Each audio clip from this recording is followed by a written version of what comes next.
Assalamualaikum warahmatullahi wabarakatuh.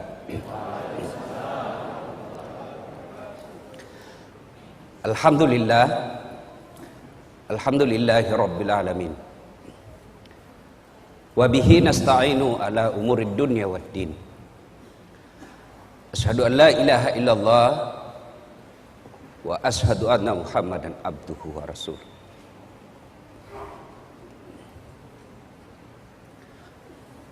Allahumma salli ala sayyidina Muhammad wa ala alihi wa sahbihi ajmain. Ibu bapak, saudara-saudara sekalian yang saya hormati, ketika saya tamat SMP, SD di kampung saya, Desa Bungi, Kabupaten Pindrang, saya datang ke orang tua saya, bapak saya bilang, Pak, melok ke sekolah agama. Saya mau sekolah agama. Saya mau sekolah di pesantren. Waktu itu, maafkan saya, Pondok Pesantren DDI Kabalangan. Pengasuhnya almarhum guru kita Abdurrahman Ambok Dalle. Saat itu bapak saya menjawab, dia lepas sekolah ko nak. Dia lepas sekolah ko, saya tidak bisa sekolahkan kamu di pesantren. Kenapa? Pesantren waktu itu jauh lebih mahal daripada sekolah umum. Di pesantren kita harus bayar biaya kos, biaya makan dan lain sebagainya. Sementara sekolah umum hanya membayar SPP dan OSIS. Waktu itu saya pengurus remaja masjid, masih saya SD. Lalu saya ngadulah saya dalam tahajud. Alhamdulillah masih SD saya sudah kenalan itu salat tahajud. Saya ngadu kepada Allah. Kalau bahasa Bugisnya mah peletuk kak. Tidak ada keluarga aku orang kaya, tidak ada keluarga aku pejabat. Lalu saya ngadu kepada Allah, ya Allah, kenapa kau lahirkan saya bapakku miskin? Saya tidak minta beli motor, saya tidak minta beli mobil, saya cuma mau sekolah agama.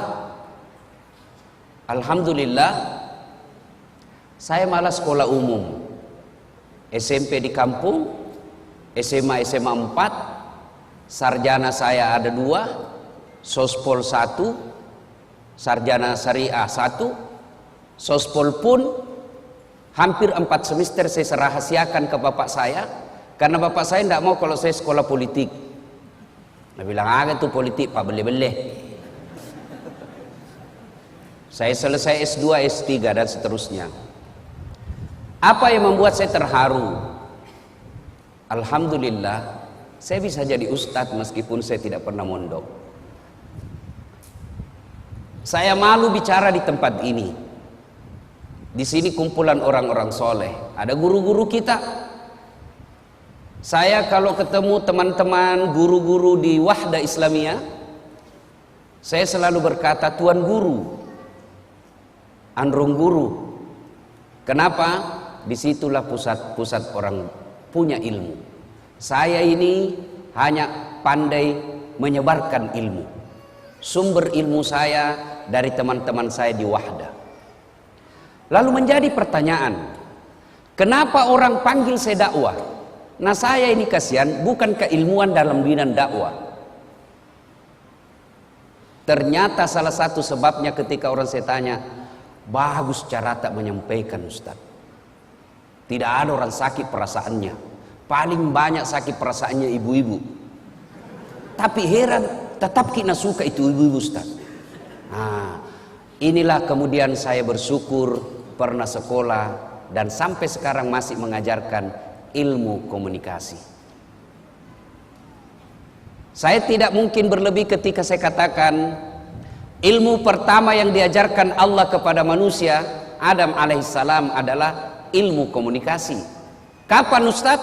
Ketika Allah mengajarkan nama-nama makhluk dan tumbuhan kepada Adam.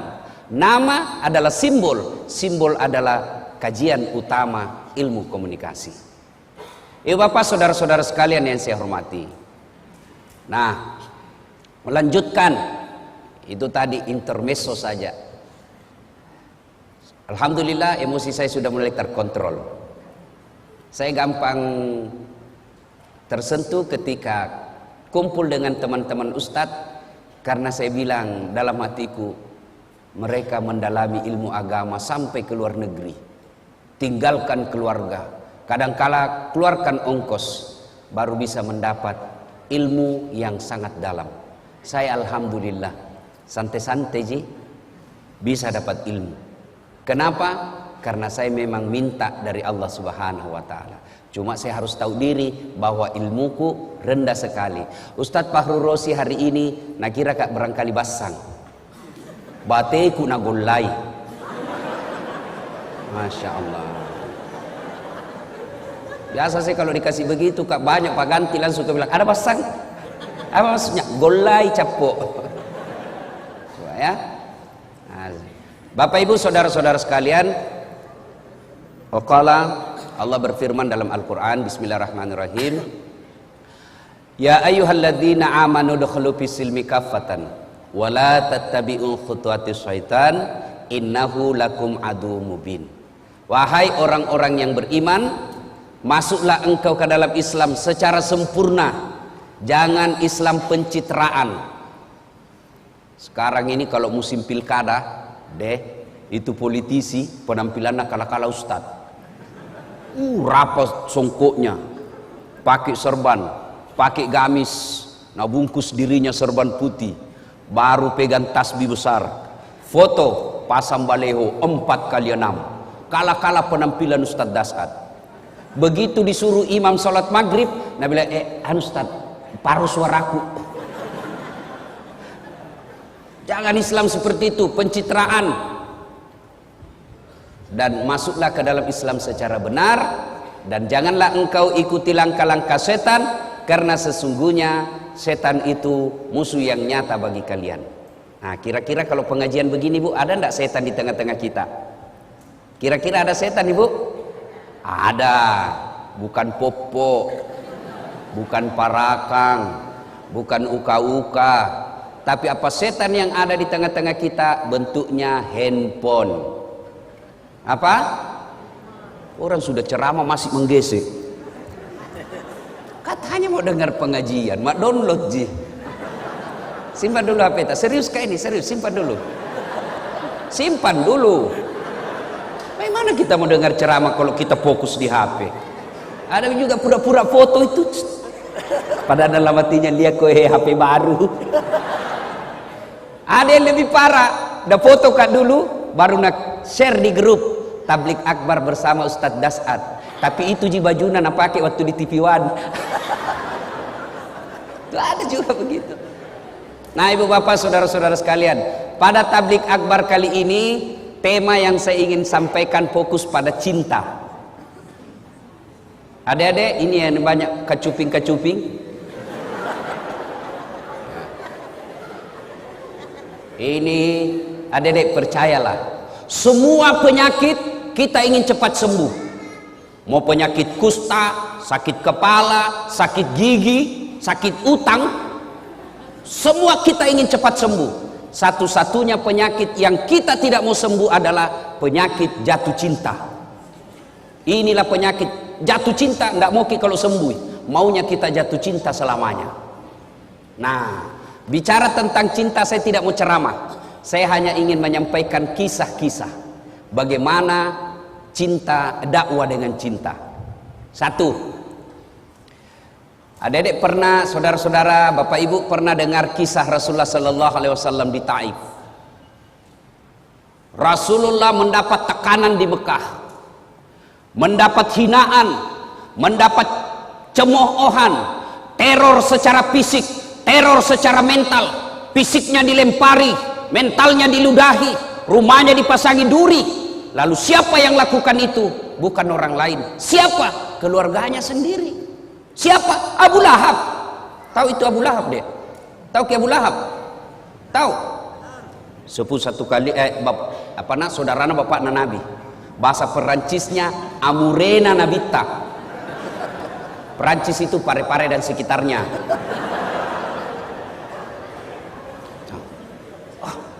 Kalau orang lain yang teror kita, bos, bisa dilawan. Kalau orang lain yang menghina kita, kita bisa aja berkelahi. Tapi ini paman kita.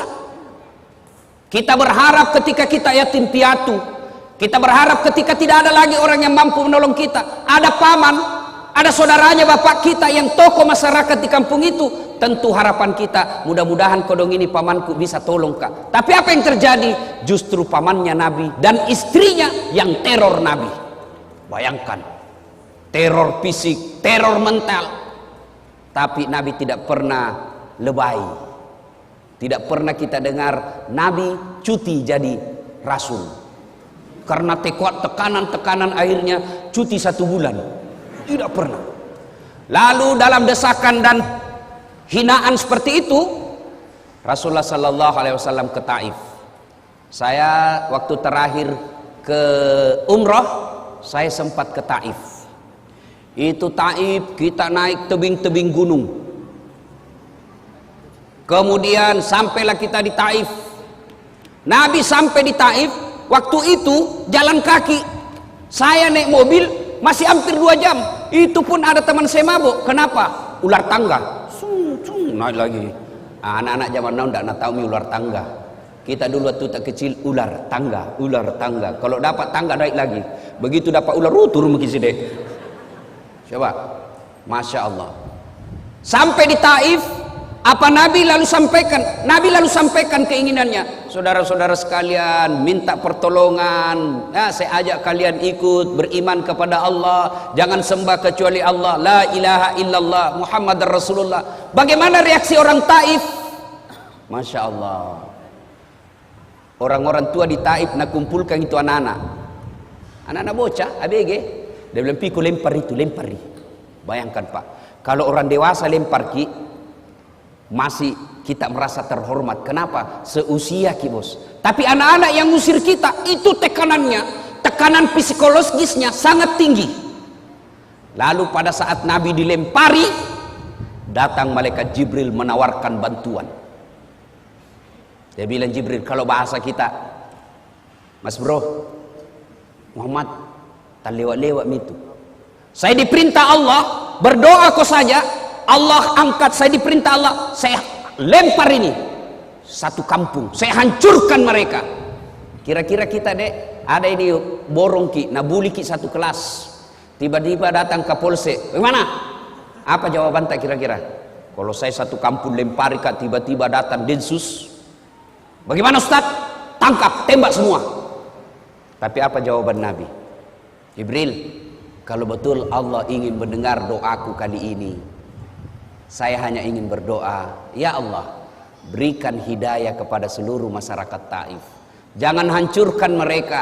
Mereka lakukan itu karena dia tidak tahu saya. Mereka lakukan itu karena mereka tidak paham apa yang ingin saya bawakan kepada mereka.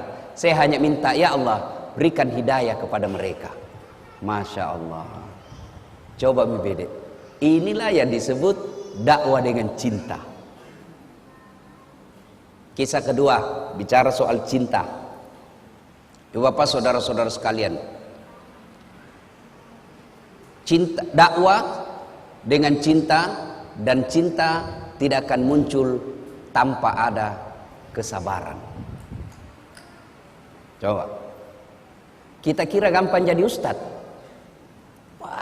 Banyak itu cobaannya bos. Bayangkan kalau kita diundang sampai ki di sana, kita berharap nak kasih makan ki dulu, baru ki tiba dari Balikpapan. Apa kek sedikit mo?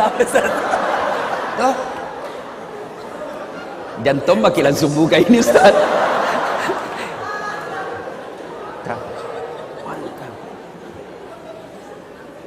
Coba, tidak gampang jadi ustadz. Belum lagi saya pernah diundang ke Pulau Kijang. Pulau Kijang Sumatera, Riau, tapi pedalaman.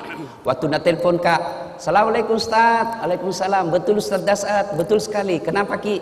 Kami ini orang Bugis yang ada di tanah Sumatera, Pulau Kijang. Oh, ringkas kisah, merenung ki kasih Ustaz loma ceramah ko Kampota.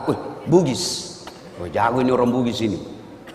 Ya, jadi Saya minta tolong jelaskan bagaimana ke sana. Dia bilang, Ustadz, naik pesawat dulu ke Jakarta, dari Jakarta kemudian ke Jambi, dari Jambi menyeberang speed ke Pulau Kijang. Saya bilang, berapa lama naik speed? Tidak sampai 2 jam Ustadz. Pulau sama aja di Kalimantan ini. Oke lah. Begitu saya sudah naik di speed, ternyata bukan speed, apa? Katinting. Bilang, itu speed itu kan yang cepat. Ini katinting, tok. Mati ku bilang. Mulai mak jengkel di situ, mulai mak jengkel. Sudah. Tanam mak, astagfirullah. Saya lihat jamku, 1 jam lebih, astagfirullah. Begitu 2 jam, belum sampai. Dalam hatiku nak bilang ini, tidak sampai 2 jam, 2 jam ini. Sampai 5 jam, belum sampai. Langsung ku bilang, Daeng, kita bilang tidak sampai 2 jam. Nah 5 jam makin ini belum sampai. Nah bilang, tak dampang kak kasih Ustaz. Maafkan saya Ustaz. Kenapa? Ini sebenarnya hampir 9 jam. Wah, la ilaha illallah. Saya bilang, kenapa tidak terus terang? Supaya saya sediakan fisik dan mental. Apa dia bilang? Kalau saya jujur Ustaz, pasti Ustaz tidak mau datang. Itu kuncinya adalah kesabaran. Itu baru perjalanan bos, belum lagi diri honor. Ada togi yang tipu Ustaz itu. Masuknya Ustaz, tapi Ustaz sampai pakai saya kirim di rekening tak. Oh iya siap. Sampai sekarang nggak dikirim-kirim. Betul ini Pak, ada juga dan itu pejabat. Bayangkan itu mentalnya pejabat Indonesia, Ustaz saja netipu. Belum lagi yang napotong. Lebih banyak ngambil daripada kita. Khutbah Jumat, biaya rutin 200.000. Begitu sampai di rumah, 50.000 di sini. Bayangkan, lebih banyak ngambil dari kita. Coba bayangkan. Itu kisah-kisah perjalanan dakwah. Apalagi belum lagi yang nak kasih kotak kosong, kwitansi kosong. Selesai terutama di kantor-kantor. Selesai mungkin ceramah tabis tas kwitansi. Berapa? Kasih kosong bisa aja Ustaz. Aku bilang jangan ambil semua. Bayangkan kalau saya tanda tangan kwitansi kosong, nah kasih ke 1 juta baru nak tambahin 01 di belakangnya 10 juta nambil, baru nak kasih ke 1 juta 9 juta nambil. Maka saya bilang jangan bos, ambil semua. Kalau saya tanda tangan saya ikut berpartisipasi dalam kebohongan. Itu tantangan dakwah. Lalu apa yang membuat saya kemudian tenang? Saya bilang, berapa tong ini? Siapa ini? Dasat Latif. Masih banyak dosanya. Masih cinta dunia. Masih mau poligami. Kenapa kita ketawa ibu? Daripada saya bilang tidak baru dalam hatiku iya. Munafik namanya. Mau tapi tidak berani. Itu jadi masalah. Berani apa enggak? Itu jadi masalah bos. Bale-bale bapak kalau tidak mau poligami sini. Kita masih cinta dunia, masih banyak dosa, masih ngejar-ngejar, ya sudahlah. Berapa tong? Kena kita ujian-ujian dakwah, resepnya sabar. Rasulullah sallallahu alaihi wasallam. Masya Allah. Wallahu alam. Ini kisah kedua. Saya tidak tahu sahih atau tidak. Saya itu kalau baca kisah, saya tidak lihat sahih tidaknya. Yang saya ambil adalah makna dari kisah itu. Suatu ketika Nabi pergi dakwah, pergi masjid. Tiba-tiba di atas ketinggian ada orang kafir Quraisy naludai Nabi. Kena kepalanya Nabi. Kira-kira kau anak muda, kalau diludai dari atas apa jawabanmu?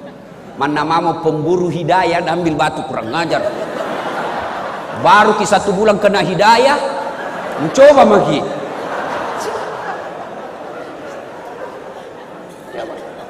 Nabi begitu diludai, Nabi lihat ke atas dan senyum. Apa dia bilang? Bos, salah tempat ludahmu. Kepala aku nak kena, tapi tidak apa-apa ji. Fish. Lewat lagi besok Nabi. Di tempat yang sama, waktu yang sama, ditunggui memang ini, diludai lagi. Kena lagi Nabi, dia bilang ji Nabi, tidak apa-apa ji bos, aku maafkan kau. Ketiga kalinya, hari ketiga masih begitu. Besoknya lewat Nabi, tidak ada mina, tunggu-tunggu Nabi. Mana langgananku ini? Biasanya ada ludaika di sini. Oh, sampai Nabi tanya, siapa kenal si fulan? Oh ya, di mana rumahnya? Biasanya saya lewat situ ada ludaika. Tidak tahu kenapa ini tidak ada. Oh, dapat informasi. Malah saya Nabi, sakit dia ya Rasul. Kamasian aku dong.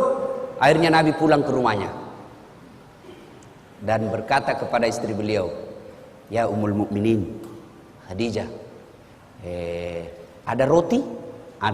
Ada kurma? Ada. Bungkus sih.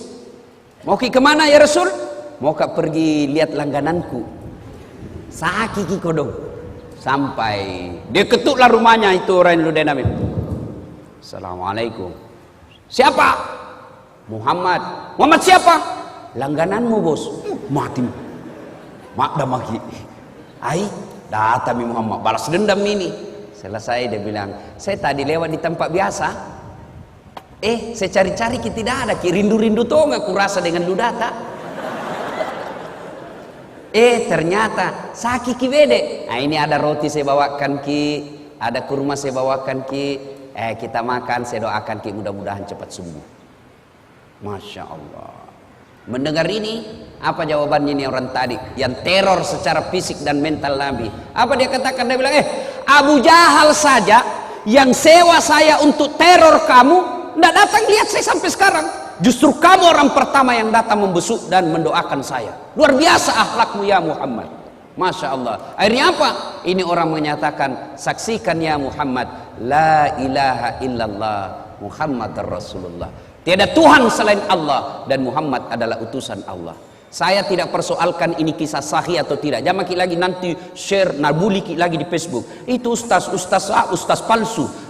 Sudah aku kasih tahu ki. Saya tidak persoalkan sahih tidaknya ini kisah. Yang saya ingin ambil adalah makna dari kisah itu. Pelajaran yang ingin kita ambil. Dulu waktu saya kecil ada buku yang selalu saya baca, kisah berhikmah.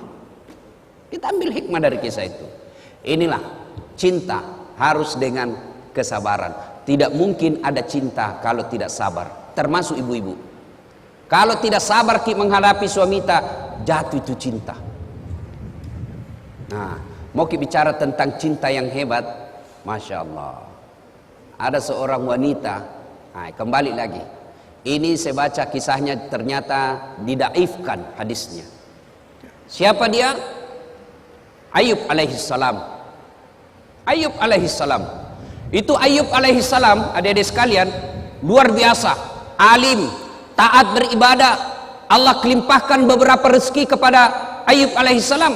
Tapi hebatnya Ayub alaihissalam, kaya dermawan, kaya sogi malabo. Yang banyak di Indonesia, kaya pelit, kaya seke, kikirigalla paku jambatang. Pelit, bakil. Tahu orang di kampungku bilang kikiri galang, paku jambatang. Apa artinya? Kikiri galang, kikiri itu galang, tidak mau makan. Paku jambatan basi nupaku, tidak mau mempan. Itu orang pelit. Duduk maki sama-sama berharap karena dia kaya na traktir tidak tong, langsung saja tabe tas pulang dulu. Dalam hatiku tidak tong na bayar kanga ini. Coba, itu orang kikir. Ini Ayub alaihissalam kaya dermawan. Lalu seluruh malaikat memujinya. Luar biasa Ayub alaihissalam. Malaikat ikut memujinya. Satu makhluk Allah yang cemburu. Siapa? Iblis laknatullah alaihi. Nabi bilang Iblis, tunggu dulu Tuhan. Dia begitu Ayub, baik agamanya, taat beribadah, dermawan, karena dia kaya. Coba kalau dia miskin. Tidak begitu. Allah berfirman, saya lebih tahu dari kau Iblis. Dia bilang tidak mementok. Iblis dia bilang kalau begitu Tuhan, kasih saya kesempatan menggoda ini Ayub. Allah kemudian silakan. Satu, jangan cabut nyawanya. Siap. Akhirnya apa? Ayub alaihissalam terbakar seluruh hartanya. Kebun-kebunnya musnah. Binatang-binatang ternaknya mati karena penyakit. Begitu miskin, datang Iblis. Ayub masih bersikir, dibisik. Ayub, sudah mau. Apalagi kau puji-puji Tuhanmu? Bayangkan ambil hartamu. Jangan kau puji-puji Tuhanmu. Apalagi Tuhan apa itu Tuhanmu? Apa kata Ayub alaihissalam? Bos, yang kau banyak bicara di situ nah? Bukan begitu di hadis, bukan. Ini bahasa Ustaz. Supaya enak didengar, bos. Tuh, bayangkan kalau lapar kita baru serius sekali, tambah lapar orang. Tuh. Nah. Bahkan dilupakan. Akhirnya apa? Apa kata Ayub? Dengar baik-baik adek. Dengar baik-baik ibu. Alhamdulillah, sempat kaya, sempat punya kebun, sempat punya binatang ternak. Banyaknya orang kodong sampai sekarang tidak ada kebunnya, tidak ada ternaknya. Ini harta titipan Allah. Inna lillahi wa inna ilaihi rajiun. Allah yang kasih saya di dunia, Allah ingin ambil, silakan. Yang penting lebat Tommy. Nabi bilang orang Bugis, taruh meti ke pura moir rede. Oh, Nabi bilang kalau bahasa kita, dia bilang kira-kira kalau bahasa kita ya, apai. Dia bilang itu iblis, apai. Masih mau kok? Hebat gitu. Nabi bilang tidak. Itu Ayub begitu karena dia anaknya. Coba kalau tidak ada anaknya. Allah berfirman, tidak ada anaknya atau tidak, dia taat. Akhirnya apa? Wafat lagi anaknya. Datang lagi iblis. Bos, sudah itu kau sembah Tuhanmu. Bayangkan, dari ada hartamu, nambil mi. Sekarang anakmu lagi nambil, sudah mi. Apa kata Ayub alaihissalam? Jangan kau hanya bicara di situ deh. Bosan kuliah kok. Coba. Alhamdulillah, sempat kau punya anak. Banyaknya itu orang kodong bertahun-tahun sampai tua tidak punya anak. Alhamdulillah ada anakku. Setan tak kancing. Tapi dia jujur lagi sama Allah. Tidak memang Tuhan. Coba kalau dia sakit, tidak mungkin dia begitu. Allah dia bilang, saya lebih tahu sehat atau sakit. Dia tetap sabar beribadah kepadamu. Akhirnya apa? Dicoba lagi Ayub alaihissalam. Dengan apa? Penyakitnya tidak tanggung-tanggung. Seluruh anggota tubuhnya dimakan ulang. Kira-kira kalau sekarang penyakit kulit tingkat paling tinggi. Bahkan riwayat yang saya baca itu kelihatan itu sedikit tulang-tulang pipinya. Apa itu di sini karena habis dimakan ulat. Ayub alaihissalam datang lagi di iblis. Bayangkan Tuhanmu nambil hartamu, nambil anakmu. Sekarang kau lagi nak kasih sakit. Sudah mi. Apa kata Ayub alaihissalam? Bosan-bosan kuliah kok. Tak berhentimu datang sama saya. Tidak ada apa-apanya ini. Masya Allah, puluhan tahun saya sehat. Masa gara-gara penyakitku yang baru sesaat ini saya lalu melupakan nikmat Allah? Tidaklah. Inna lillahi wa inna ilaihi rajiun. Lalu datang lagi istrinya.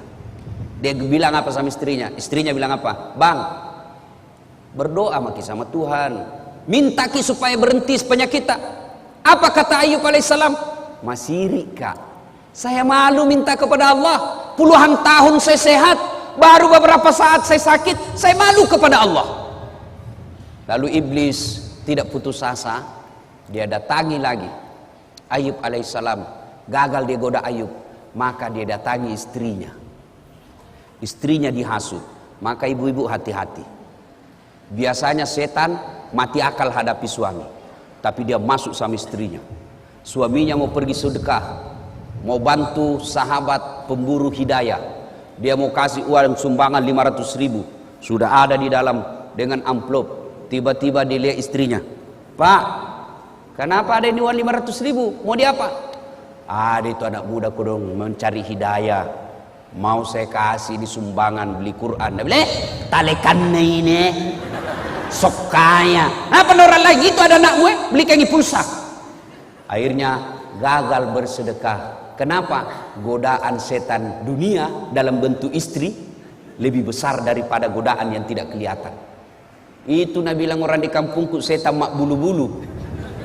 Susah diusir. Kalau setan yang tidak kelihatan baca basmalah lari. Kalau istri tak dibacakan Yasin, Nabi bilang, kok kira kak mati? Coba. Sampai-sampai ada bapak-bapak ditanya sama istrinya, ada warna kau sudah simpan di bawah tempat tidur. Didapat sama istrinya. Nah bila istrinya, Pak, uang apa ini? 1,5 juta. Uang sial. Maksudnya apa? Batin aku sembunyi udah apa Ji?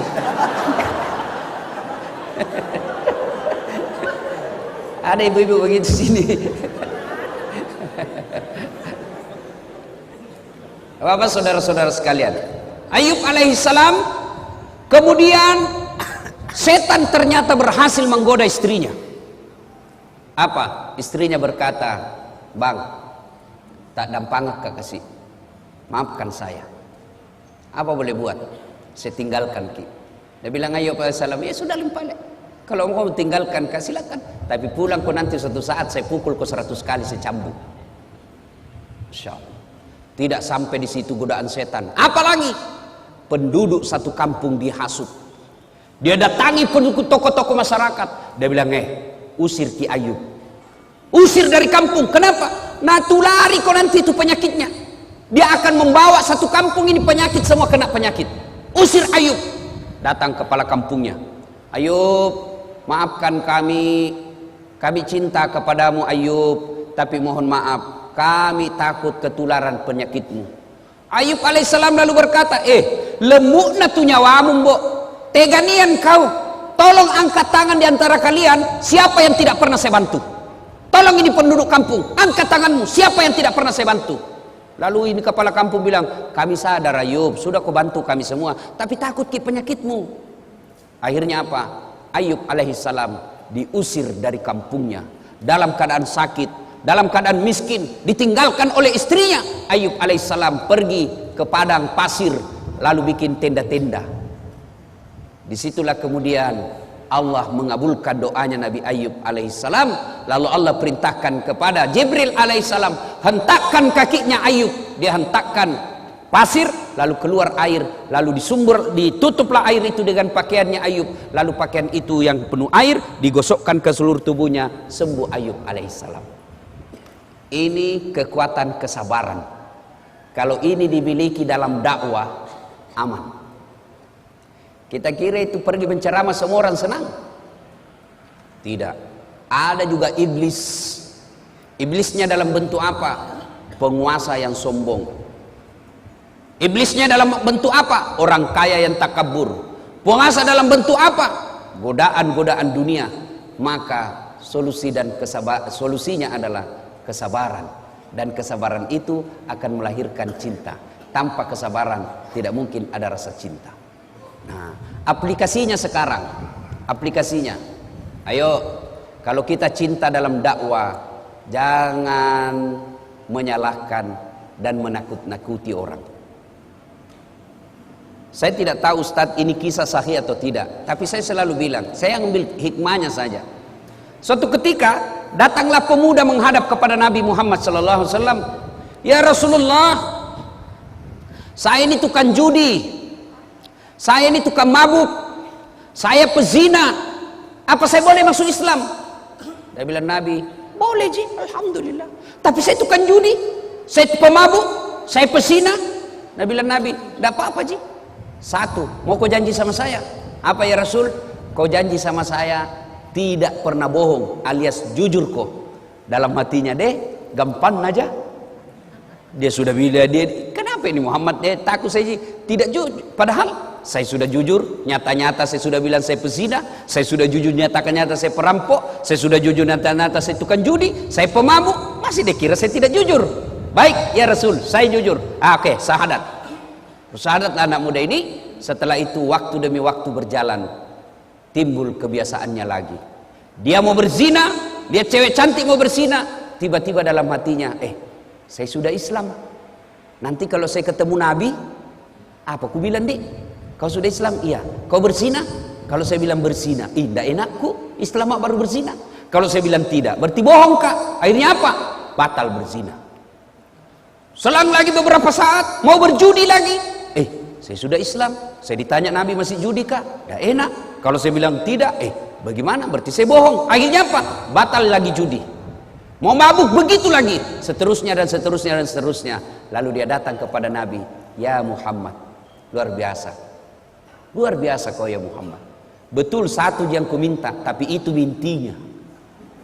Coba kalau Nabi langsung katakan, "Tidak boleh. Pezina tidak boleh masuk Islam."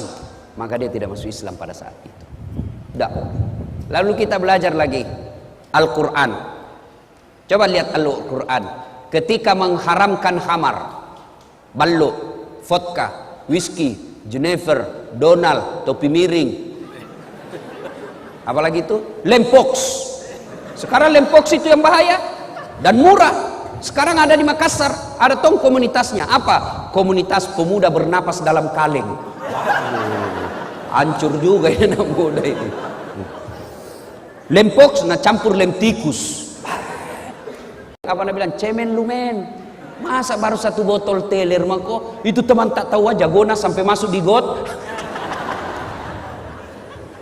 Anak muda sekarang malu dibilangin kampungan. Saya dulu waktu sekolah, kalau anak-anak sudah bilang, sudah saat sini kau. Jangan deh, saya jauh-jauh dari kampung mau ke sekolah baik-baik. Nah bilang kampungan deh ini. Aku bilang biar mi bos, daripada kau tidak ada kampungmu. Nah, coba kita lihat pelajari itu ayat tentang khamar. Ketika Allah haramkan khamar, kan tidak langsung.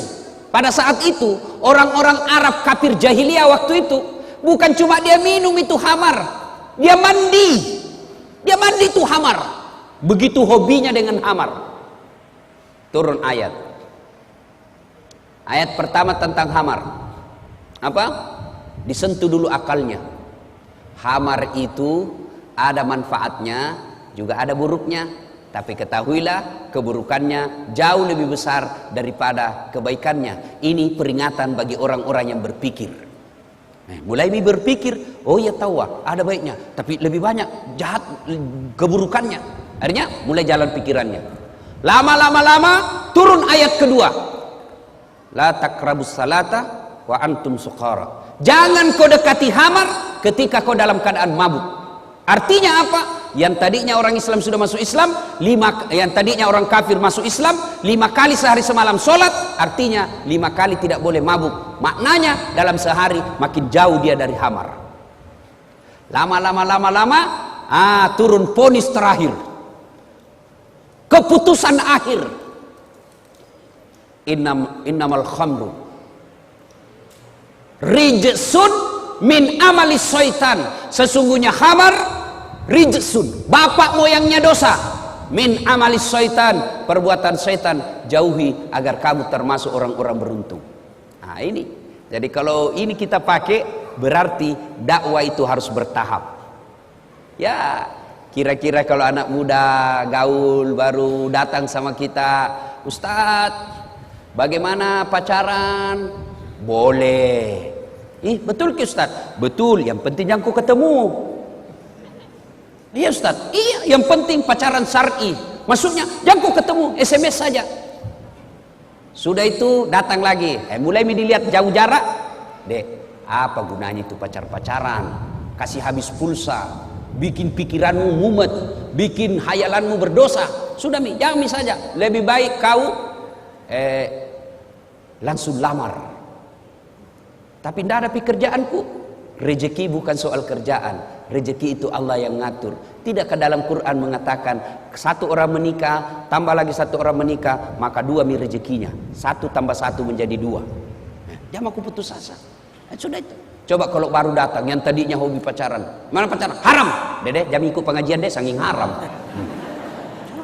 Ada orang pulang pengajian, saya tanya, bagaimana? Tidak mau ikut pengajian Ustaz. Apa? Dede itu Ustaz saya sangi neraka na cerita, pemalak-malak. Coba kalau yang tetangga datang ke gedung apa? Menyentuh kamu berdosa, Tuhan ingin mengampuni, puji haleluya. Habis lagi dosanya. Datang saja, habis lagi dosanya. Kita khutbah Jumat sangi neraka, bakar, dibanting, ditusuk pantatmu, dipijit lehermu. Nabi anak muda, dede pemalak-malak. Dede. Coba. Ya. Nah, ibu bapak, saudara-saudara sekalian, terlalu banyak saya bicara, nanti terlalu banyak salahnya. Nanti kalau ada salah Ustadz Fahrul Rosi yang akan meluruskannya. Demikian pada intinya Rasulullah berhasil menyampaikan dakwah dan sampai kepada kita ajaran-ajaran Islam ini karena disampaikan dengan cinta. Kalau kita berdakwah dengan cinta, maka insya Allah tidak ada yang menjadi musuh kita. Ya, salah boleh kita berbeda pendapat, Dek, boleh. Saya itu sepanjang perjalanan jadi dai, saya tidak senang membahas masalah khilafiyah, ikhtilaf, perbedaan pendapat ulama. Saya tidak senang. Lebih baik saya senang bahas itu, bagaimana itu nak muda mau datang di masjid berjamaah, bagaimana itu orang kaya mau bangun masjid, bagaimana ibu-ibu ini diajari anaknya pakai aurat, tutup aurat. Soal bagaimana Nabi dakwah takbir, saya tidak terlalu tertarik. Ada yang begini Ustaz, ada yang begini Ustaz, ada yang begini. Mana cocok semua? Yang mana tidak cocok? Yang tidak angkat tangannya. Nah, so, begitu saja, ya. Nah, saya dalam ini boleh kita berbeda, boleh. Saya dalam mazhab dakwah saya, metode dakwah saya tidak terlalu tertarik membahas yang begitu-begitu. Saya lebih senang membahas bagaimana orang-orang ini mau datang ke masjid, mau bersedekah, mau menghindari gosip, ya. Ya, sekira itu. Demikian, Bapak saudara-saudara sekalian, mohon maaf yang sedalam-dalamnya jika ada kata dan kalimat yang tidak berkenan. Kita bisa lanjutkan nanti dalam sesi tanya jawab. Insya Allah Anda bertanya, saya jawab. Bagaimana kalau tidak tahu Ustaz? Saya tetap jawab. Apa jawabannya? Saya tidak tahu. Masa saya mau tahu semua, bukan nggak saya kamus. Cukup Ustaz? Alhamdulillah ya. Demikian, mudah-mudahan ada manfaat. Lebih dan kurangnya mohon dimaafkan. Assalamualaikum warahmatullahi wabarakatuh.